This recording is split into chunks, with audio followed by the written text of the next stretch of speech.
nanobots inside of their body, smart dust, things of this nature, nanofibers that completely fill the target's body.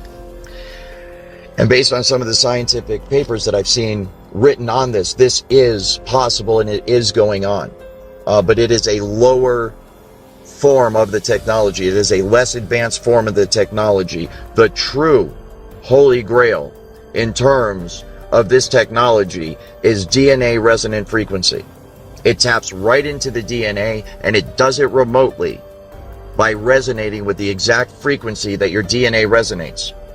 In an internal memo dated December 20, 2019, Pentagon leadership urged military personnel not to take DNA tests, warning that they create security risks and could negatively affect service members' careers.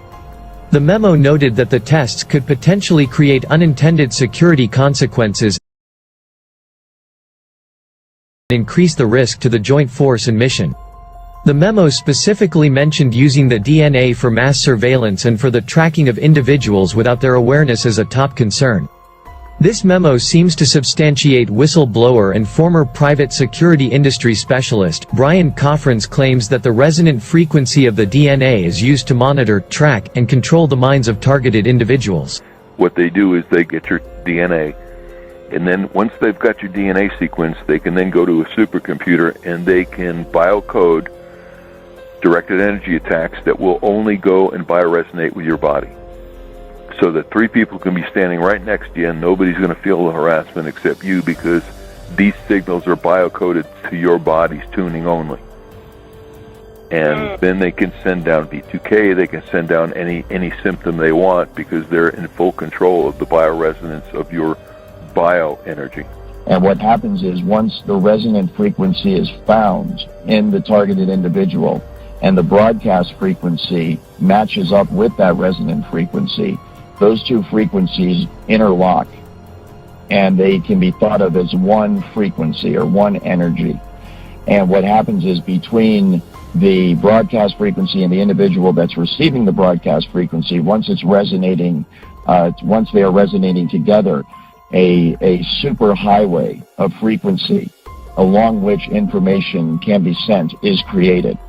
And so you can think of it just like fiber optic cables that you use to send signals over the internet that connect people to the internet. It's the exact same thing, only a wireless application of that. And so once you have connected the targeted individual with the frequency, and they resonate together, then you have a perfect avenue upon which to send and receive information back and forth. And that's exactly how they manipulate someone's thoughts. They send voices into someone's head.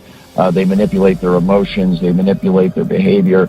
And then that's also how they receive back from the individual in real time the vital signs, the emotions, the thoughts, what the person's seeing, what the person's hearing.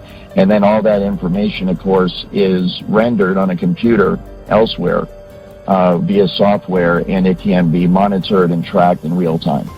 And we believe that this is going to begin to help us understand how we create perceptions.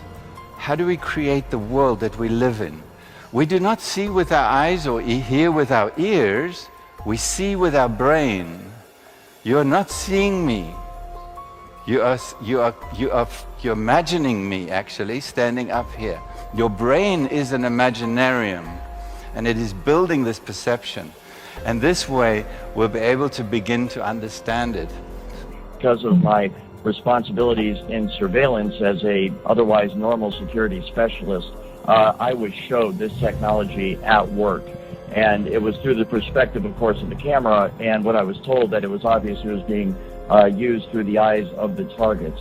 So I have seen it, and it is absolutely remarkable. It's just like a first-person, video game or something where you see right through the eyes of the individual.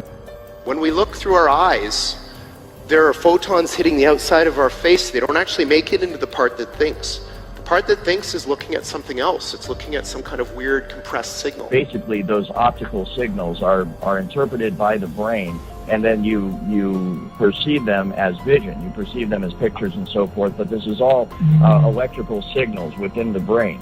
And so the exact same thing, the data is taken in through the eyes, and then your brain renders it in a visual form that we know as sight.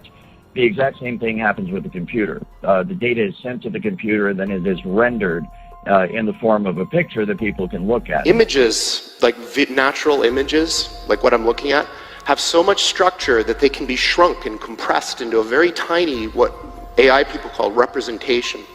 So what our brains seem to do is build a very, very good compressed representation of the world. Call it a model.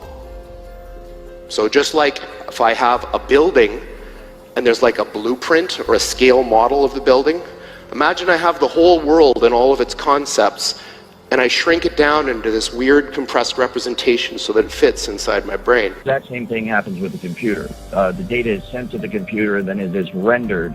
And from what I understand, that's where this technology is right now. The cutting edge is trying to marry, the software that's used to render it on the computer and the actual detecting of the signal and the hacking of the signal